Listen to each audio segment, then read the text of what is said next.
Então vamos para a parte final agora, para a nossa resenha cultural.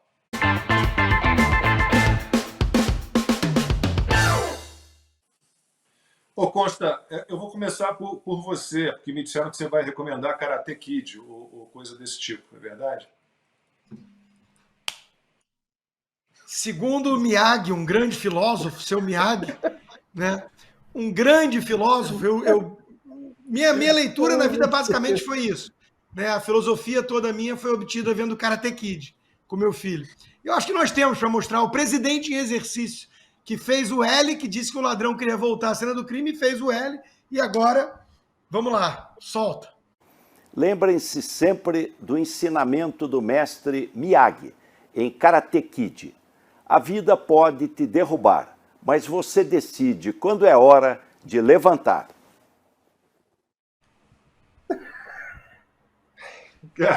Eu recebi esse vídeo à tarde, já no fim da tarde, e pensando, tipo, o que diabo? Só para explicar o contexto, se é que dá para explicar alguma coisa de um vídeo desse, ele parabenizou, ele fez esse vídeo para parabenizar os atletas brasileiros pela participação da 30ª edição do Campeonato de Karatê Interestilos no estádio do Ibirapuera, aqui em São Paulo. Olha, eu vou dizer para vocês...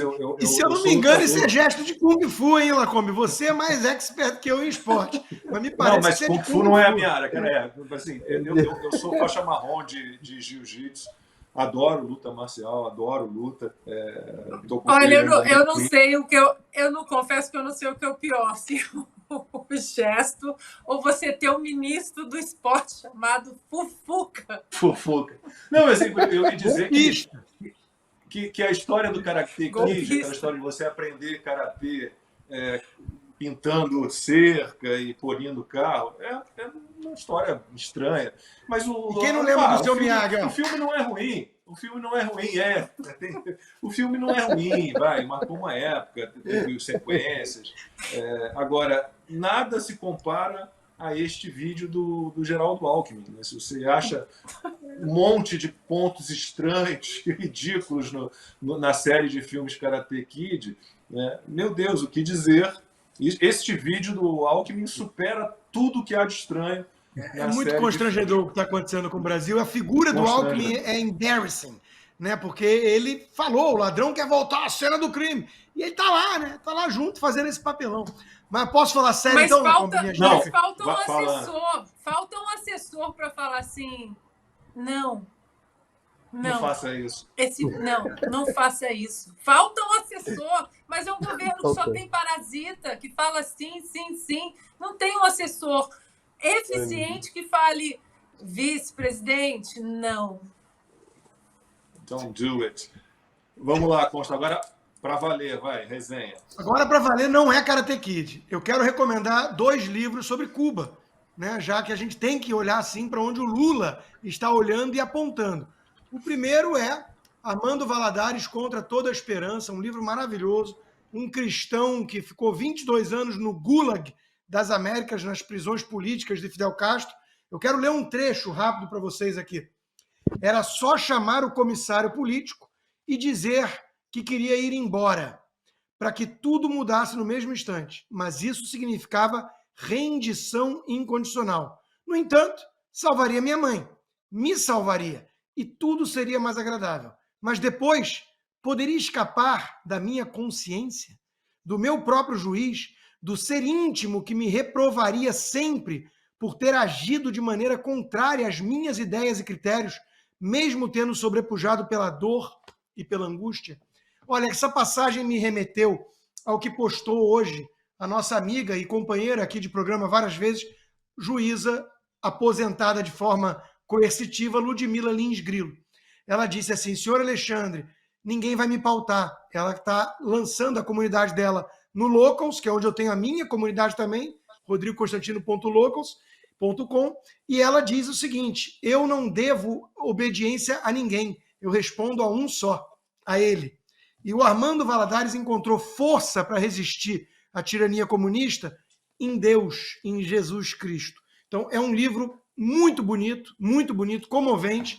E o segundo, rapidinho, é do Reinaldo Arenas, porque ele era gay, né, e viveu em Cuba.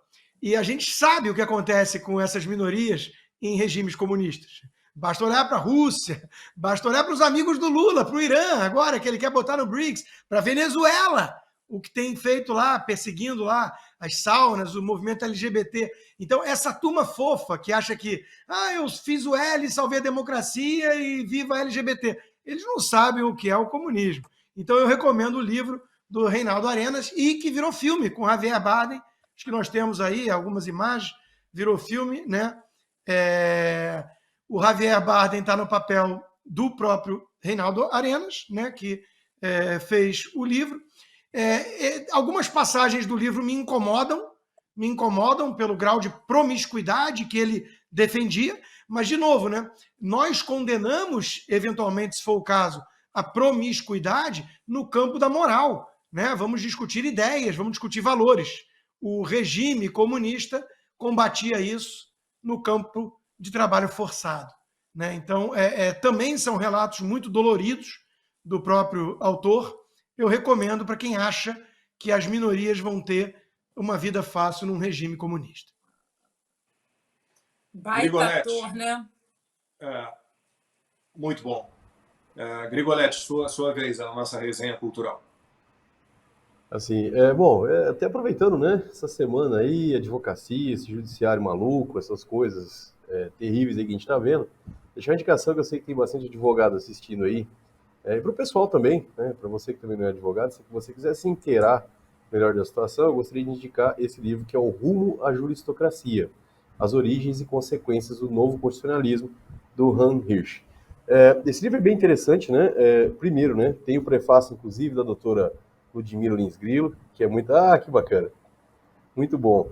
É muito interessante, porque a doutora Ludmila Lins Grillo, inclusive, prefaciou esse livro, né? É uma obra sensacional.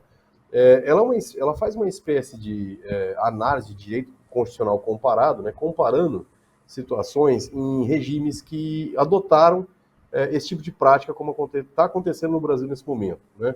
Dessa Suprema Corte que decide do jeito que quer, que, enfim, coloca a consequência acima do que está na lei, interpreta do jeito que quer, essa flexibilização da norma constitucional. E é muito interessante porque o Han Hirsch, ele não esconde esse lado progressista dele, né? Ele tem um viés mais progressista, ele escreve desse lado e ele narra que o final dessa história não é bom. Os países que adotaram esse tipo de situação, de você flexibilizar demais normas constitucionais, acabou tendo um enfraquecimento natural das constituições, um enfraquecimento natural dos direitos fundamentais e acabou levando à ruína, não só da Constituição, só como prejudicando incontáveis direitos constitucionais, ou seja, direitos que eram garantidos pela Constituição, que foi extremamente flexibilizada, acabaram caindo. Né? Então, é um alerta que ele deixa, e é bem interessante, né? Porque ele é de esquerda, vamos dizer assim, tem esse viés bem progressista, mas ele deixa esse alerta. Né? Então, é um livro sensacional, eu recomendo a todos a leitura, porque vale muito a pena para vocês entenderem o que está acontecendo aqui no Brasil em relação a isso também, que a gente está vivenciando tudo isso. Obrigado pela indicação, Grigolete. Ana, você. Nossa, muito bom esse livro, e eu tive o prazer de sentar uma vez com a nossa queridíssima Ludmila no CIPEC no Brasil, lá em 2019, e falamos exatamente sobre esse livro, antes ainda dele ir para o Brasil e ela prefaciar o livro. É um livro muito importante, até mostra, inclusive, como algumas legislaturas, porque às vezes a gente fala no Brasil, né? O STF está usurpando aí o poder do Congresso de legislar, mas ele mostra também que muitas pautas polêmicas o Congresso acha ótimo o STF ou as cortes ou juízes usurparem esse poder, né, essa prerrogativa do Congresso de legislar. Então, eles lavam as mãos e aí ele explica ali direitinho como se dá esse processo. Então, lendo esse livro e ver o que está acontecendo no Brasil, acho que não é mera coincidência, né, doutor? Tem muita coisa ali, muita similaridade. Lacombe, eu vou num filme de 2020 que em português se chama O Espião Inglês. É uma história real, verdadeira, de um empresário britânico, o nome dele é Greville Wine. e ele ajudou a agência britânica de espionagem, né, de inteligência, a famosa MI6, exatamente a penetrar no programa nuclear soviético durante a Guerra Fria. Ele tinha uma fonte no governo soviético, que eu até escrevi o nome dele aqui, é o Oleg Penkovsky, e eles, os dois, forneciam informações cruciais para os americanos para encerrar exatamente a crise dos mísseis cubanos na administração de John F. Kennedy, né, do JFK que nós estávamos falando. Então, o filme, eu resolvi trazer esse filme exatamente por causa desse último diálogo. Eles estão num almoço fake, né, falso, porque na verdade eles estavam trocando ali o material, detalhes dos esquemas dos mísseis soviéticos, e eles estavam conversando exatamente sobre os perigos da missão deles ali. E aí o Penkovsky ele fala para o Wine, né, o britânico, talvez sejamos apenas duas pessoas, mas é assim que as coisas mudam. Então, esse filme eu trago em homenagem ao Dr. Sebastião Coelho e à doutora Larissa Araújo, que essa semana desafiaram tiranos fantasiados de juízes. Talvez são apenas duas pessoas, mas é assim que as coisas mudam. Legal, Ana. Bom, eu vou indicar 2 livros e, pelo adiantado da hora, serei muito breve. Um deles é esse aqui, Sereis como Deuses, o STF e a Subversão da Justiça. É um livro que dá para lançar aí um segundo volume, um terceiro volume, vários autores, 13 capítulos, cada um escreve um capítulo, são juristas, procuradores, promotores, advogados, delegado de polícia, um especialista em inteligência, analista político, e falam de tudo o que o STF vem fazendo, brincando de executivo, brincando de legislativo. Então, tem um capítulo que trata do aborto, de que maneira o STF está interferindo nesse assunto, drogas, uso de algemas por criminosos perigosos, a atuação do STF durante a Covid, tudo que foi feito de absurdos e toda interferência no executivo, o caso Daniel Silveira, urna eletrônica, nosso sistema de votação eletrônica. Então, para quem quiser entender um pouquinho tudo que há de absurdo neste mundo jurídico no Brasil, sereis como deuses. E aquela citação que eu falei do Jakob Wassermann, aquele escritor alemão de quem o Olavo de Carvalho gostava muito, citava sempre o Wassermann como o maior escritor alemão de todos os tempos,